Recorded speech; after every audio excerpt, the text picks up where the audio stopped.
There we go. Tennessee with a victory. And, excuse me, certainly not the way the Vols would have wanted to do it last year, but they did it. The Vols championship hopes in all shape, form, and fashion stay alive, and they do still control their own destiny. But what kind of a destiny will they have with this offense without Brew McCoy? That oh my, did not look like the offense that Tennessee fans are used to seeing last year. So thanks for joining us. The Big Wrap brought to you by our friends at Harrell Group Security Solutions and our friends at Hemp House Chattanooga. We'll have more on both of those fine sponsors. But Caleb, let's begin with this. Did you ever think you would see a Josh Heupel team win a game like that? Please hit like and subscribe as we break down the Vols' victory, as close as it could be, against Texas A&M. It just felt like Tennessee, Caleb, was going to find a way to let that one slip away, but it's not the Vols of the past, and they managed to hold on to the victory. Your thoughts? Obviously, the story of the game is Tennessee's defensive line, but let's first give our guy Josh Ward some credit. He said on Thursday, what was one of his bold predictions? That this weekend Heupel would break his streak of never winning a game without scoring 30 points.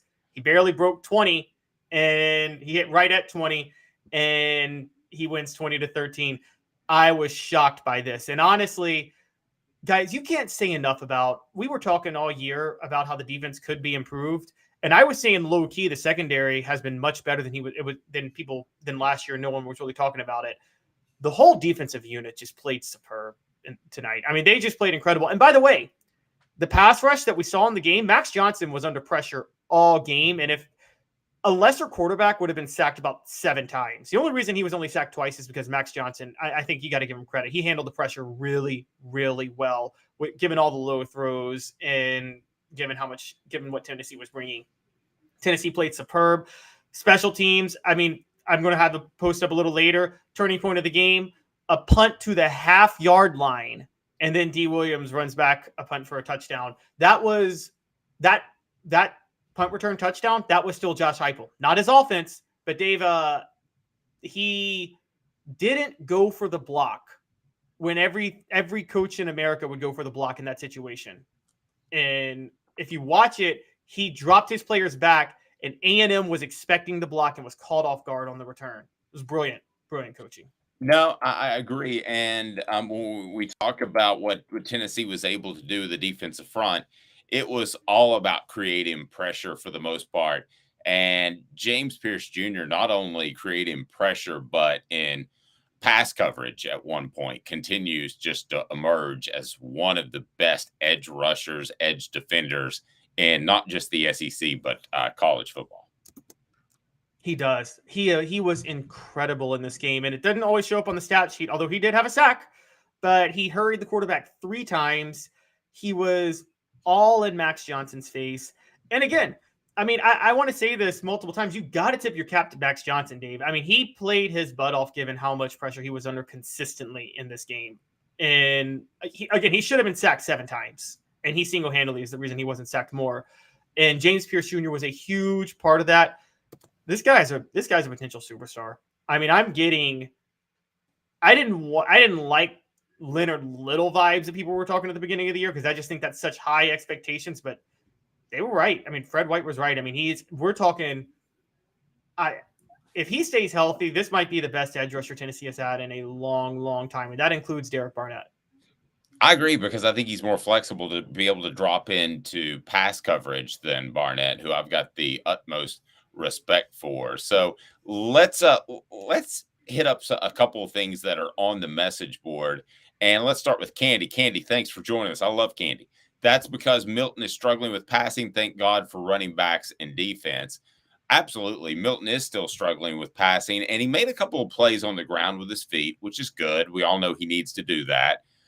But that came after the interception for the most part, which was a bad read. That's the scary thing. We've been talking about Milton's inaccuracies, and it's one thing to not be able to throw it through the tire hanging from the tree. It's another thing to think that the tire is a receiver and it's a defender. That's at least 2, maybe 3 times where he's made a bad read. So if you combine that with an inaccurate arm, man, you got something kind of scary going on there. He needs to clean that up because the interception in the end zone is just unforgivable. Didn't read the safety, and he knows that. It's inexcusable. Gary Danielson was trying to is usually as diplomatic as they come. And he sat there and said, that's what you learn in elementary school football. Like Pee-wee football, you learn to not make that throw when the safety is over there like that. You've got to see that safety if you're a 6th-year senior playing college football. And I couldn't understand it. Dave, the worst play Milton made for me, though, was, do you remember on the first drive, Tennessee had a free play after Texas A&M jumped off sides and Milton's running, and he's got the first down, and he runs out of bounds before the first down. And yeah, I saw that. It reminded me of the Ole Miss play. I know I bring that up way too often for some of our fans, but I'm sorry. It just completely reminded me of that play. Yeah, it was. I mean, the yard marker's right there. How do you not see the yard marker? You got to know that you got to get that first down, right? I mean, you got to know that. Yep, I agree. Click like and subscribe. We greatly appreciate that. If you haven't done that to this point, we want you to do so. The Big Wrap brought to you by Harrell Group Security Solutions and the Hemp House. Harrell Group Security Solutions, leadership, experience, specialization, addressing problems through unique mission-specific mitigation techniques, making your children safer, one school at a time. Working with private schools now, we want to work with public schools. So go to your school administrator and say, call Harrell Group Security Solutions, harrellgrp.com, harrellgrp.com. And another note on our message board, things that I was definitely going to hit on, and that's Nimrod. Nimrod needs more playing time. We have to at least look at Nico. Milton was awful. Well, I was going to get to that if Tennessee managed a way to lose this game even beforehand. But as far as Nimrod, I saw flashes of athletic ability that make me think that he can fill in for a Brew McCoy. I'm not saying he's going to be the same guy, but if Brew McCoy is an A receiver, then I think Nimrod can be a B receiver. Just flashes. The one time he got wide open, the ball was underthrown by Milton. Should have been pass interference anyway. But I've seen more of Nimrod today than I saw through the entire season, and I like the way he looks. I really do. I became a fan of Nimrod on Milton's first completion. That was a bad throw by Milton. It was thrown behind Nimrod, and Nimrod made the catch. And I've been saying one of my knocks on Tennessee's receivers this year so far, Dave, has been, while Milton's not as accurate as Hooker, these receivers are 4 and 5 stars. So you expect them to make catches on balls that aren't accurately thrown or maybe thrown too hard. And I hadn't seen them do that. That was the first time all year I saw a receiver do that outside of Squirrel White's 50-yard catch from South Carolina 2 weeks ago. That was a great catch by Nimrod. And he had a couple of more, and you're right. That was a pass interference, and it was an underthrown ball. By the way, the only reason it was a pass interference is because it was an underthrown ball. If it's thrown in stride, it's a touchdown. Easily. No questions asked. And so I'm with you. I want to see more of Nimrod. And talking about receivers, I mean, look, we got to be honest. Milton is struggling, but Ramel Keaton's having a bad year. He's really, I don't know. I don't want to say regressed because it's just a few plays, but this is the second time he dropped a surefire touchdown pass this year, wide open. Yeah, see, I never was in love with him last year. I know he had the one diving catch. I can't remember which game that was, Caleb. You probably do. Florida. Yeah, I mean, he had the one diving catch that was fantastic, but I never saw flashes of him that he would be an incredible receiver. To me, he was always going to be a complimentary receiver. Post on our message board, because this is all about you. We want to get your comments up and get your thoughts. Travis says Ramel Keaton had a tough game. He did. I don't put, air quotes, the second drop on him because I thought it was behind him. Football purist will say you should catch every ball that hits you in the hands.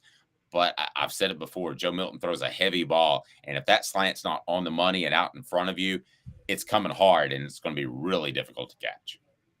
Yeah, Joe Milton, that's one of the biggest knocks on him.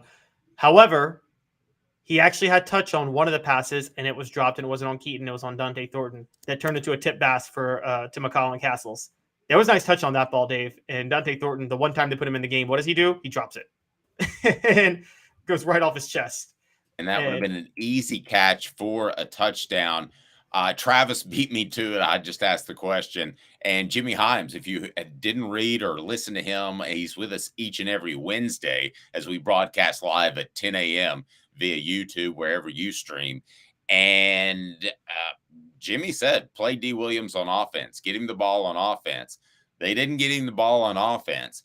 He ends up perhaps saving the game for Tennessee with the punt return, that whole special teams exchange.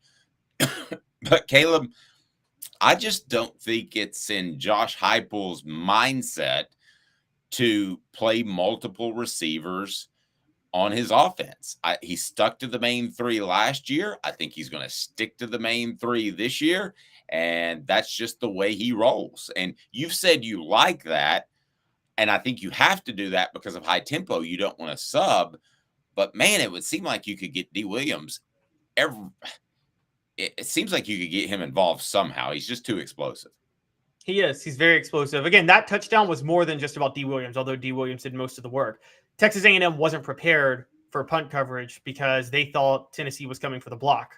And which, by the way, I think unless it's on a field goal to win the game, I feel like you should never go for blocks on punts. I feel like the probabilities, I think you're much more likely to get a rough in the punter than you are an actual blocked punt, always 100% of the time. But yep. I think that was on that. But yeah, I get the D. Williams on offense, but I just can't. Squirrel White is that playmaker. Squirrel White can do what D. Williams can do with the ball in his hands. I don't know. Here's where I would put. I don't think he knows a bunch of offensive plays, so you can't put him in for a drive that's beginning at your own 20. But if you have a drive that begins at the opponent's 35 or 40, and he knows 2 or 3 plays, I would certainly consider that. Gary Harper said, I've been on the Milton train, but officially stepped off. Should have used the bye week to install Nico. I said it even before that. I said he should have played significant snaps against UTSA. He didn't, Caleb.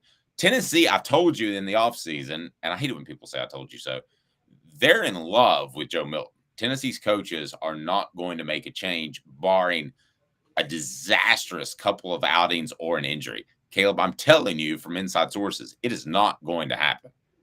Yeah, they're in love with Joe Milton, and at the end of the day, they're 5-1 halfway through the season with Joe Milton as their starter. Whatever you want to say about that, they're 5-1. And what are you going to do? Yes, you got Alabama next week. You're probably going to lose that game. And then you got, is it Kentucky the week after that, I believe, on October the 28th? Okay, if Joe Milton loses to Kentucky, then you start having a conversation. But you're not going to bench him for losing to Alabama. You're definitely not benching him after beating Texas A&M. Guys, Texas A&M is on a pure talent for talent is better than Tennessee at every position almost. If you go by recruiting rankings, they are. They have more talent across the board. And so this is, I know what y'all want to say about Texas A&M coming off bye, being on the road. But the only reason Texas A&M should have lost this game is a coaching difference. That's it, quite honestly. And so whatever you want to say about Milton, he did win the game. And I know people are going to say he only threw for 100 yards. And he made a lot of elementary mistakes you can't make. But he also did run for 34 yards. And I think if he uses his legs more, there were a couple of runs that he finally ran the way we wanted to see him run, Dave. And what I mean by that is like he ran hard, he took the right angles, and he fought for yards afterwards. And if he does more of that, maybe his passing game will actually get a little bit better. Right now, no one's respecting Milton as a runner because he doesn't do it a lot. No. Absolutely agree. If you're on the message board, we want to hear your thoughts. Pardon me, want to make it about you as Caleb, I'm playing a little bit hurt here, fighting a little bit of a cold, but I'll be just fine. Elias brings up an interesting point that I hadn't thought about. Keaton feels like he's been in his head badly since that drop versus UVA. Boy, if that's stringing on this long, then it's time to see a sports psychologist. He's had 2 touchdown catches since then. I mean, if that's in his head, then that's a problem. It shouldn't be in his head. I mean, go ahead. The only thing I'll say is that touchdown pass that he dropped, I think the wind sailed that ball a little bit, and he still should have called it. Don't get me wrong, but I think he kind of was. I don't think it was exactly where he thought it would be, but you should still catch it. No. Again, another comment about Squirrel. saying that, see, and I kind of thought that Squirrel is a guy that played better as the number 2 guy. Well, he is the number 1 guy as far as slot receiver. I don't think Squirrel White is a guy, and number 1 receiver means dictate coverage. I've said this before. It's not just the guy who catches the most passes. It's a guy who dictates coverage. Squirrel White's not going to be that from physical presence. I mean, that's not him, but he's going to take advantage of things underneath if somebody else can help dictate coverage. Brew was supposed to do that. We'll see if Nimrod can. Yeah, that's the big thing with Squirrels. Squirrel's supposed to be this year's Jalen Hyatt, but that was dependent on Brew being in there. Look, I like the way Nimrod played, even more than you, honestly. I'm really, really high on him. Now, people criticize. There was one play where the only on the runs to the outside, people talked about Brew McCoy being missed for the blocking on the outside. Nimrod was fine. The only penalty in that game from blocking on the outside was Caleb Webb. Very true. Elias says, I don't know that we have that guy right now. You're referring to the number 1 receiver. I don't think you do. But again, I saw flashes of Nimrod. Maybe I'm more optimistic than most. Jalen Wright. There were a couple of times, and I mean this is a huge compliment, that Jalen Wright was in the game. And I think Vernon Lundquist had a problem with it too. Thought that Jalen Wright was Dylan Sampson.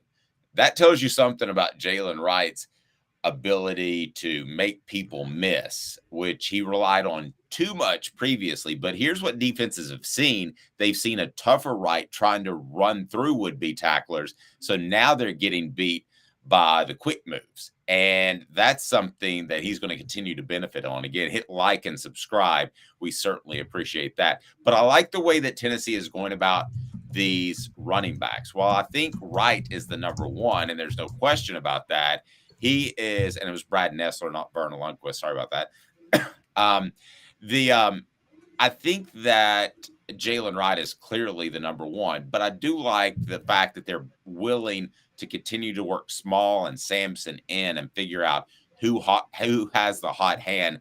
Reminds me of the Hayden Garner-Graham days. We got to give a lot of credit to Tennessee's run game today because, Dave, we questioned all year if Tennessee could do it with Cooper Mays healthy against a good defensive line and a good front 7. Well, Texas A&M has arguably one of the best arguably the best front 7 in the SEC.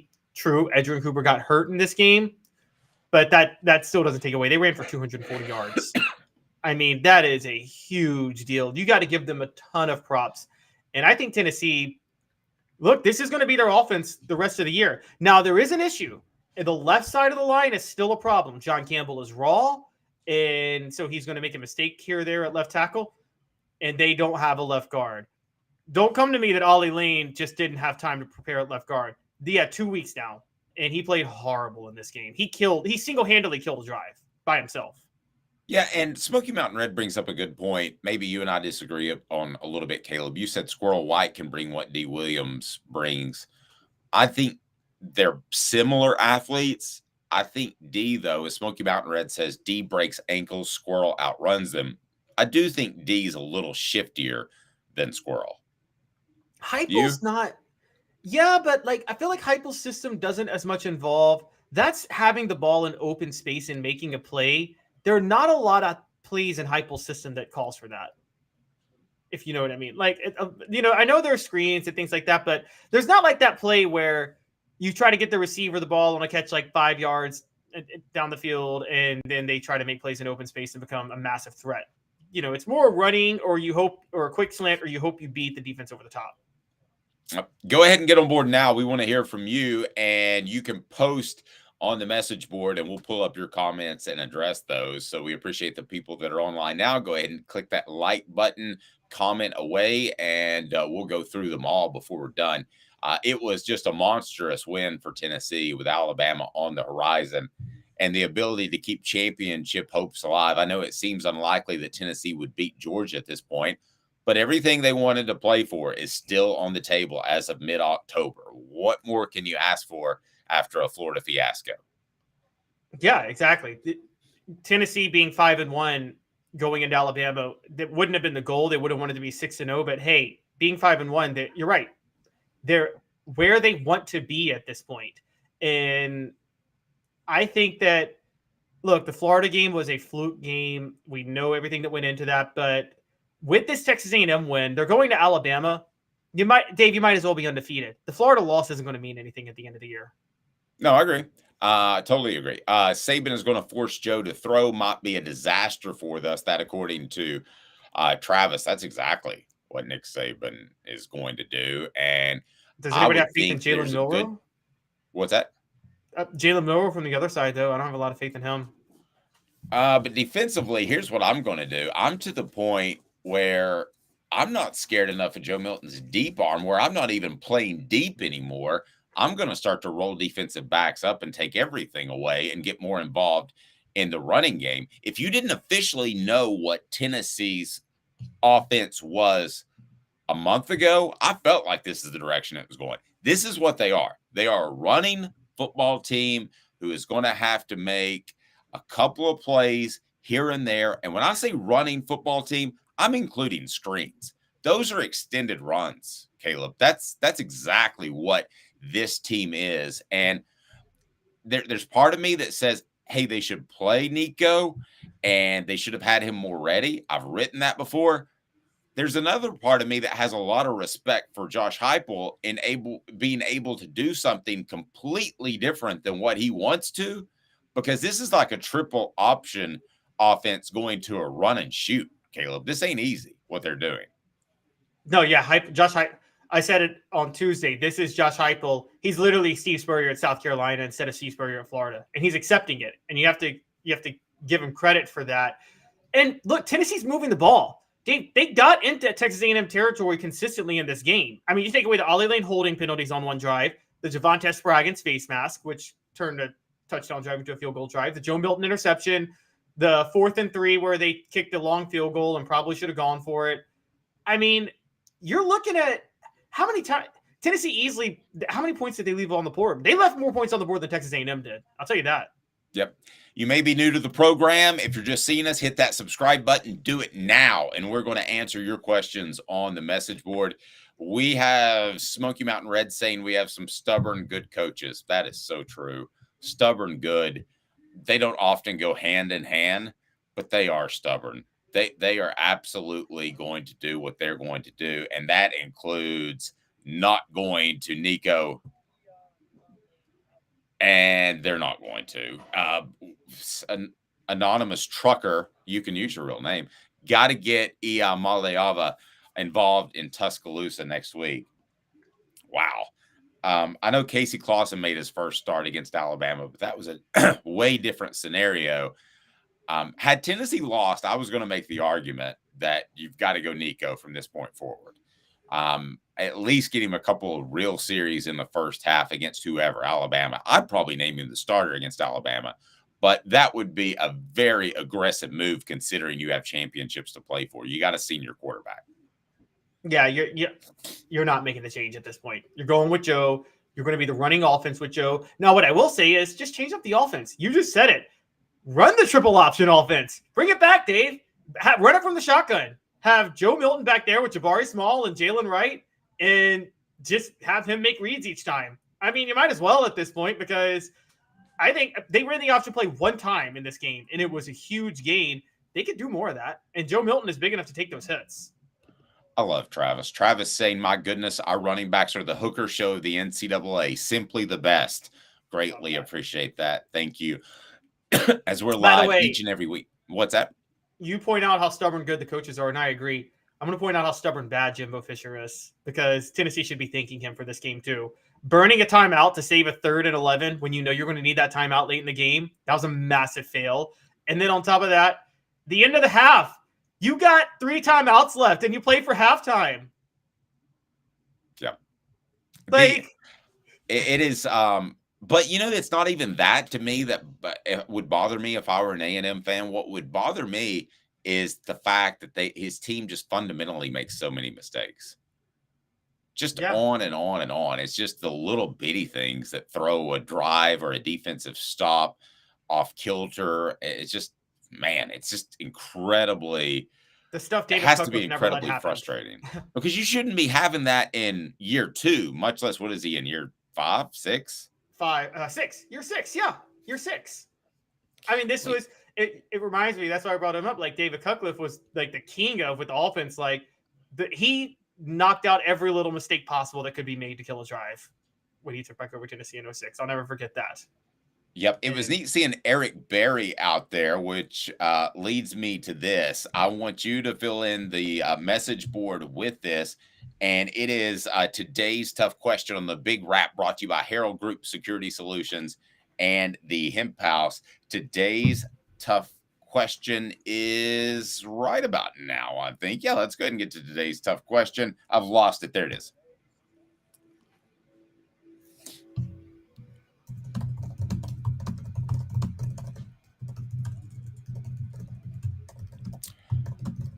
All right, I understand you're having trouble hearing today's tough question, so there we go. Sorry about that. The Caleb, here are my thoughts on or my question for you. James Pierce is the best Tennessee defender since whom? The best Tennessee defender? Yes. Okay. Do you say going to be or already is? Say going to be. Okay, going to be. Yeah, I know where you're going, and I'm with you. He's going to be the best Tennessee defender since Eric Berry. I mean, I'm right there. Yeah, I don't think there's any question he can be at that level. And you know how much I think of Eric Berry as a person, as a player. So I don't say that lightly. So some more comments. Daryl saying that Tim Banks for Defensive Coach of the Year. That defense is playing lights out. Well, he's playing lights out for a couple of different reasons. One, he has more depth in the front seven. Two, his guys aren't exhausted all the time. I'm impressed by Josh Heupel, and I know he may not have the same number of wins he had in 2022. Be sure to hit the like and subscribe button right now, please. But he is adapting with what he has, and to me, that's a sign of a great coach.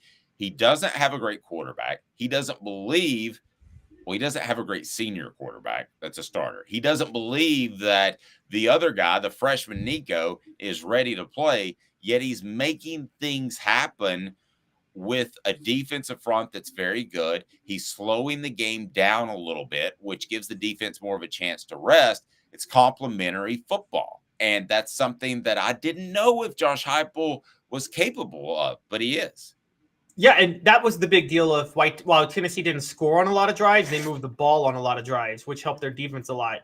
So in terms of coaching performances, Dave, where does this rank in terms of Josh Heupel's coaching? Is this the best coach game he's ever called? It may be. If you take out the fact that he refused to play Nico at some point earlier in meaningful snaps to get him ready. But as far as a single game, yeah, it may be. Yeah. The only thing I can maybe criticize is his indecisiveness on fourth down, kicking the field goal on 4th and 3, and then going for it on 4th and 7. But outside of that, like I thought he called it. Again, you're right. Heupel's having to go against every instinct he has, and he's never had to do that before. And this is what's happening for Tennessee this year is a major testament to Heupel's coaching. Now, will it translate to wins against Alabama and Georgia? Probably not. Probably not. But Dave, I think that in what I've called consistently a transition year when you wait for Nico Iamaleava next year, I think you can live with 9-3 if you're Tennessee this year, honestly.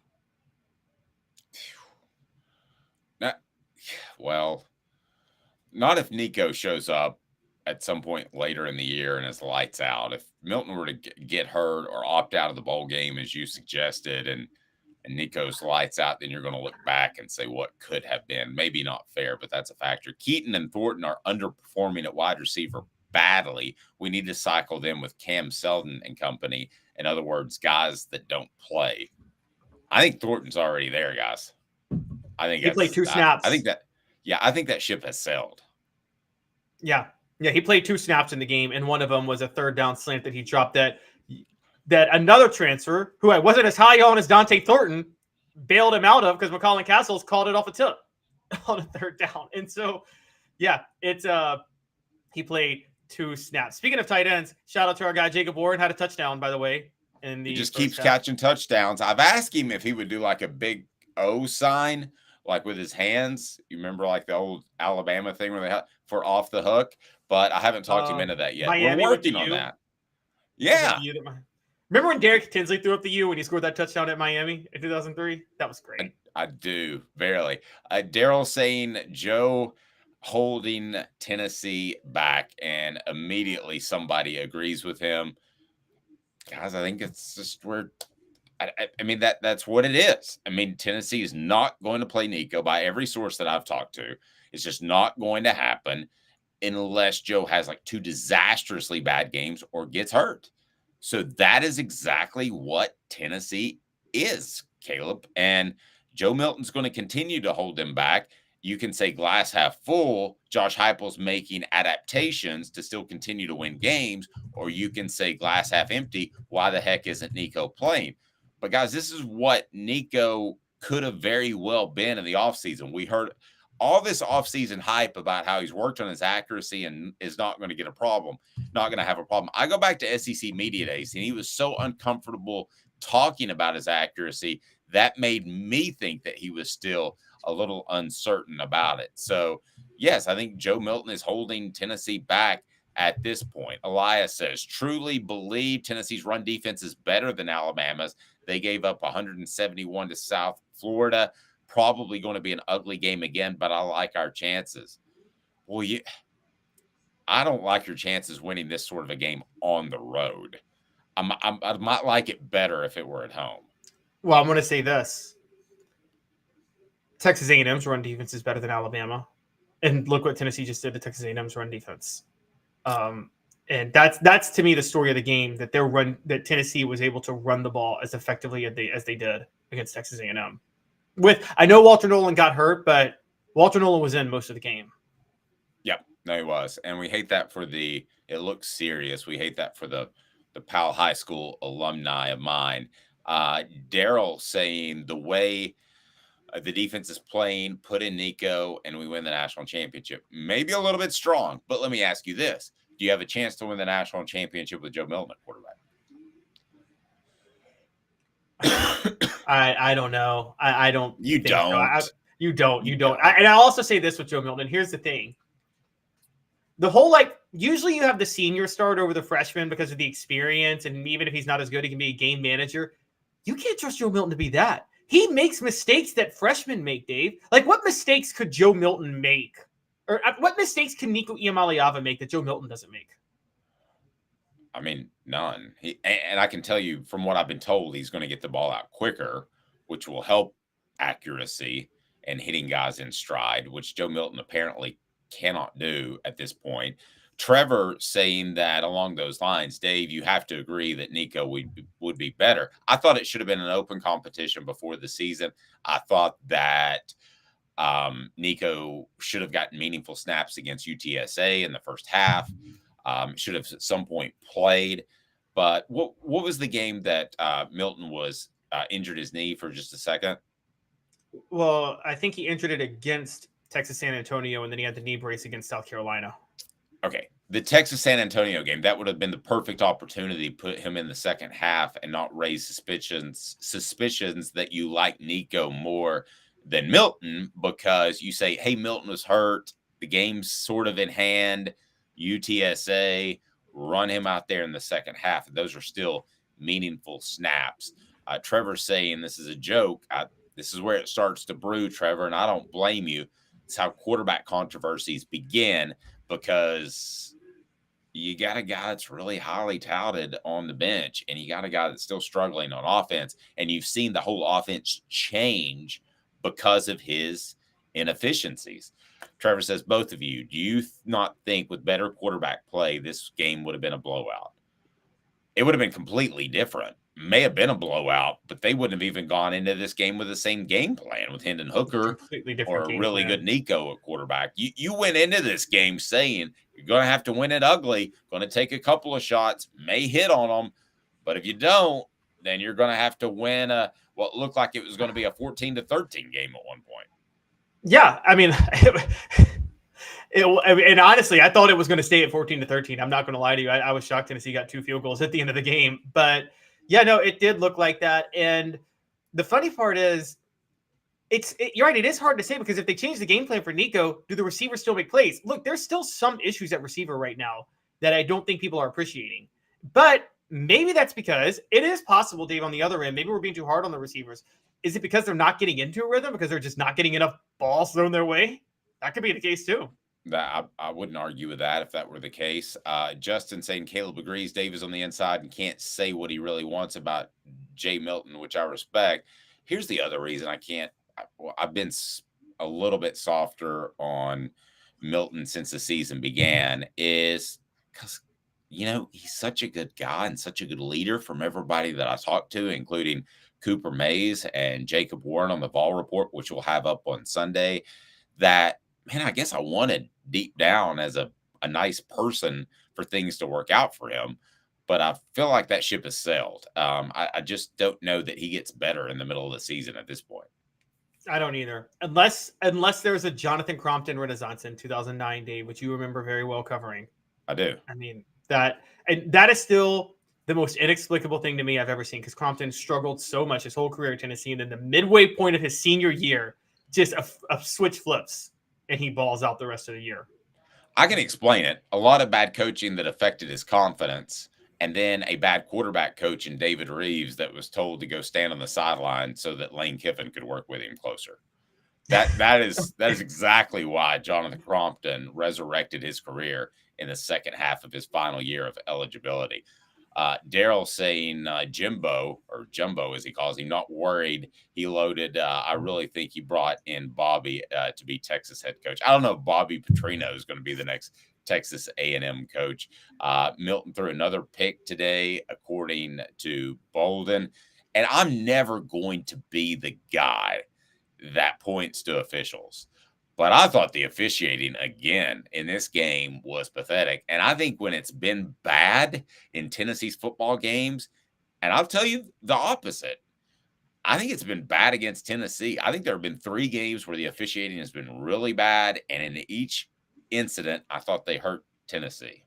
I think it's been horrible since the Austin Peay game. I haven't seen one well officiated game dating back to then. And I'm going to say this. This one was the most embarrassing look for the SEC. Tennessee Texas A&M was the SEC's primetime game. So they had their A-list officiating crew in this one, didn't they? They had to. And I don't know how they rotate officials, actually, because you also can't have gone to a school. There's all kinds of different variations. So I don't know that you have a true A team or not. You would theoretically, though, maybe not officially, but you would unofficially have an A team. You would know that old Joe ain't too good in them pass interference calls. Exactly. And this is I didn't mean CBS Joe Milton. Game. I mean, let's say Bobby the official. This is the CBS game. And you're right. Now, I'm going to defend Texas A&M. They did miss a couple in Texas A&M's favor, too. There was a face mask on that last drive that was so obvious that they should have called where Max Johnson his face mask was grabbed. But yeah, Nimrod was interfered with once. I think Ramel Keaton was interfered with once and they didn't call it. I mean, they're missing a lot of pass interference calls. And look, I wrote this is crazy, Dave, because I actually wrote before the season starts, and you probably remember this, that Josh Heupel's offense is happening during a defensive renaissance in college football. We saw Nick Saban go get Tommy Rees and he's playing more ball control. Did they know something we didn't about pass interference calls weren't going to be called as much this year? Because that's what it seems like. Yeah, I'm not sure, but perhaps. Daryl says that this defense will beat Alabama. Boy, when's the last time you said that? And it's possible because listen, you have to. Tennessee forced a turnover, I thought, with pressure, which led to the Gabe Judy-Lawley interception. So their pressure forced a turnover. But they've still got a couple of strip sacks in them before the end of the season. I don't think there's any question about that. Oh, absolutely. Now, Jalen Milroe is going to be the most athletic quarterback they faced to this point. This is going to be a bigger – can they handle Jalen Milroe when he gets out of the pocket? They haven't really faced a really, truly mobile quarterback yet, to be fair. And so no, and they have had some gap integrity issues earlier this year. Justin saying we all know Milton is subpar. We just don't need him to lose games and have some type of threat of the deep ball in his legs. His legs were put on tape for Bama next week. And I guess with the option that he ran for 81 yards earlier in the season, they certainly should be on tape. You have to be concerned about Joe Milton as a runner. My question is, Caleb, should you be even more dedicated to Joe Milton being involved in the running game than you already are. I feel like there are about a half dozen plays in which Joe Milton either is a design run or has the option to keep the ball, pull, and keep. Should you be talking about a dozen? Should you be talking about double that? Even more Joe Milton on the ground. Absolutely, you should. Absolutely, you should. Joe Milton should. I don't know if he doesn't want to do it, but it's funny. We brought up the crazy Cam Newton comparison at the beginning of the year, and I'm not. Look, he's not. He can't sniff Cam Newton's like stratosphere and talent, but Cam Newton ran a heck of a lot more than Joe Milton, and Joe Milton could at least run like Cam Newton could. He may not be able to throw like he could, but you could use his legs. I don't understand why they're not using his legs a lot more. Yep. Elias says only way I expect to maybe see Nico if we lose ugly to Alabama and Kentucky. Again, from what I've been told, he would have to play really poorly in a couple of games in a row. And I mean really poorly, not kind of poorly, like he's been playing at this point. That's not good grammar, but you get my point, Caleb. Yeah, I totally understand that. I think Joe Milton would. I don't think there's much Joe Milton can do to lose his job against Alabama. Now Kentucky comes, or you go to Kentucky and it happens, then you're having a conversation because Joe Milton says he doesn't lose in Florida. He lost. But Tennessee doesn't lose to Kentucky ever, anywhere. It doesn't matter where the game is. Yep. Vols time. Need to use D. Williams on offense. I was texting Jimmy Himes back and forth during the game. He was in the press box, and he'll have a post-game column for us on Off the Hook Sports. So will Caleb Giroux. Caleb Calhoun already has a ton of stuff up my column as well. And, yeah, they needed to use D. Williams on offense. Caleb and I slightly disagree about how to go about that. He thinks that Squirrel White brings the same level. I get that argument, but I don't think either of us know for 100% right because D. Williams hadn't been on offense. No, he hasn't. I mean, again, Heupel's, what are you going to have him do? Again, Heupel doesn't usually get players the ball in open space and have them go make plays. That's not what he does. It's a vertical rushing attack or a deep pass downfield or a quick slant. I mean, it's not here's 5-yard catch, go make a play. Hey, can I throw something at you totally off the wall that somebody brought up on our YouTube message board earlier this week and I was going to address?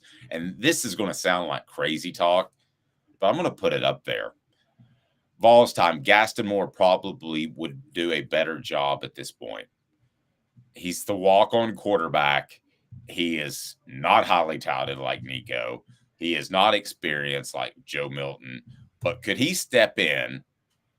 Could he have played against A&M every bit as good as Joe Milton did? He could have done the same things that Joe Milton did today. He wouldn't be as good as Nico, I don't believe, but he could do the same things. We're talking game manager type of quarterbacking here, and that's exactly what Gaston Moore could step in there and do. How dare you, Dave? The work that Joe Milton puts in on throwing those little 3-yard screen passes. I'm sorry. I think Joe Milton's legs is the one factor. Look, you still have to respect it to a certain degree when Joe Milton takes off. And I don't know if you could do that with Gaston Moore. And that's the big difference at this point. Yep. Trevor's saying, I know they aren't going to make a change. I just don't get it. I think they are. I think they like Joe Milton as a leader, and that's what they're scared of at this point. I think they thought that they could polish him as a quarterback, and that was the thinking in the offseason. Now, I think there's concern that they could mess with team chemistry. Justin says Florida plays harder than any team they face, regardless of how bad they are, and Alabama does too. There's a lot of truth to that, but Tennessee should have never lost that Florida game. If Cooper Mays is in there, they don't lose it. But that was also the worst coach game of Josh Heupel's career, in my opinion, as a Tennessee Vol. Maybe you saw the best one today. Dirty Higgins says Ollie Lane sleeps with a flag under his pillow. When you go back and look at it, Ollie Lane did play it really poorly today at left guard. But, man, him at center, handling the line calls too. Caleb, it's a wonder that Tennessee didn't slip up and lose another game to this point. They just didn't play anybody. Yeah, they were lucky they had the easiest schedule through 4 games. This really explains why they lost to Florida and how much of an upgrade Cooper Mays is. That left guard spot's an issue. it's going to be an issue. You had Jill Mincy get hurt on the right side, but you have Dane Davis, and you can go to Jeremiah Crawford. And if John Campbell's not playing well, you can still go to Jeremiah Crawford. Right guard Javonte Sprackens has that locked up. He had that face mask, but he's an amazing blocker. Cooper Mays is Cooper Mays. I don't know who you put at left guard. Nobody can play the spot right now. Absolutely nobody. I mean, look, they have 3 highly touted offensive linemen coming in next year. This is rare, but what's the chance one of them sees the field as a freshman? I don't know. Trevor saying the wide receivers are having to catch freaking bullets. It's harder than you think. He throws too hard. Again, it hits you in the hands, and football purists will say you should catch all of those. But he throws a very heavy ball. That wasn't a bullet that Ramel Keaton dropped. Oh, I got no problem. No. That was on Keaton. Yeah. And also that Dante Thornton slant drop that McCollum Castles caught, that wasn't a bullet either. That was just Dante Thornton is not good. Yeah, I got no problem with those. It was the one to Keaton on his back left hip that I had a problem with. That's got to be out in front of him. Yeah, the accuracy on that is that I totally agree. I can't defend that. And look, you're not going to get the accuracy at this point. He's halfway through his 6th year playing college football. You can't fix the decision making. Dave, every reservation you had about the Ole Miss game is just it's right. No, agree. And if we look to more comments, we have comment from Vols Time. What's up with Ramel Keaton? Well, I'll tell you, he's not playing very well right now. And I think too much was put on him last year. You had Brew McCoy.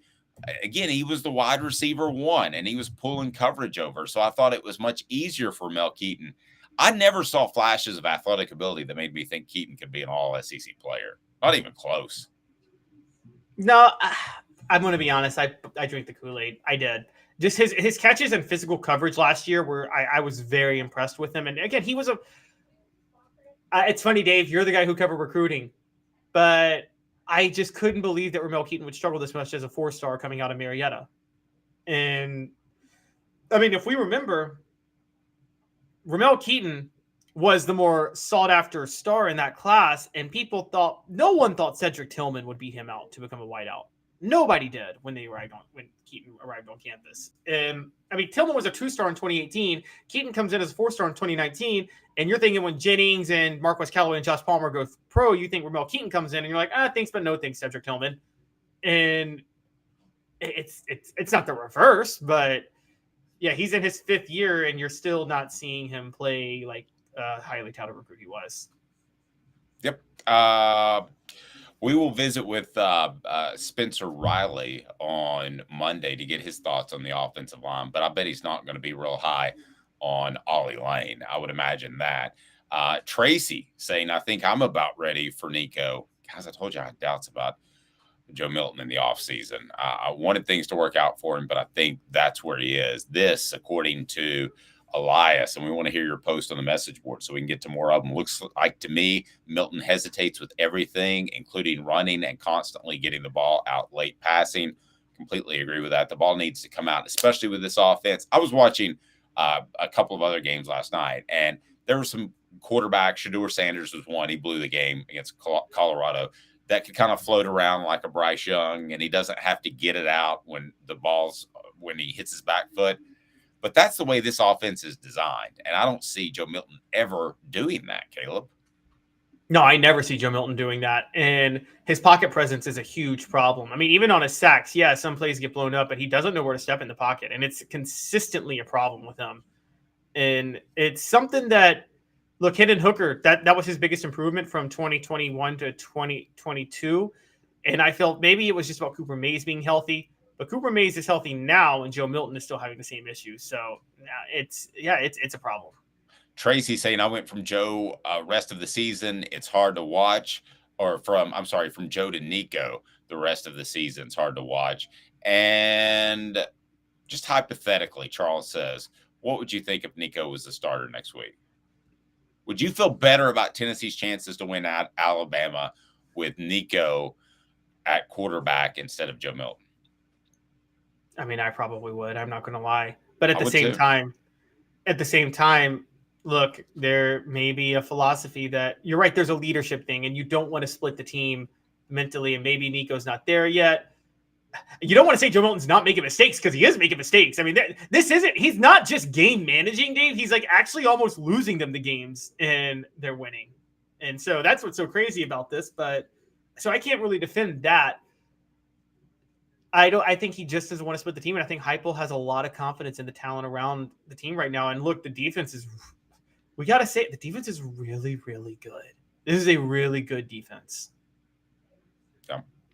It's a really good defense that I don't believe is going to fall off because of their depth in the front seven, and they make the secondary better. All the way out in Tulsa, Tulsa Vols saying Gaston was the best quarterback in spring practice. I would do series interchanges with Gaston and Nico. If I'm going to play Nico, I'm just going to play Nico. Yeah, let's stop doing who balls out in spring practice. Okay, Cam Seldon was the best running back in spring practice. So I don't really care who the best was in spring practice. Yep. Patricia saying defense saved us. Small right D Williams as well. Does Tennessee win this game if they don't have that special teams exchange where the punt was down inside the 1 yard line and then that forces A&M to punt?